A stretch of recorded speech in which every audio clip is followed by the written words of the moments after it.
Hi. Good afternoon. Very good afternoon. How are you? I'm also good. Thanks for asking. I greet you all in this wonderful and happiest moment. I'm so happy and joy to be here with you and stand in front of you. Now, I would like to share some beautiful words about myself. I'm Charanya. I have completed 10th class at PHS school in Apparavapalam. I am from Ratna's world. My hobbies are listening music, read stories and stories. My likes are I like myself, I like my parents, I like my friends.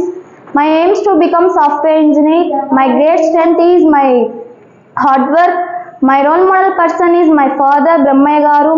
My inspiring person is R.K. Sir Garu. He is my trainer. Coming to my family, we are 4 members in our cute family. What are they? My father name is Brahmaya Garu. He is farmer. My mother name is Sunita Garu. She is a housewife. My brother name is Chaitanya. He have completed ITI electrician. And I already all of you know very well about me. Thank you, my dear friends, for giving this great opportunity.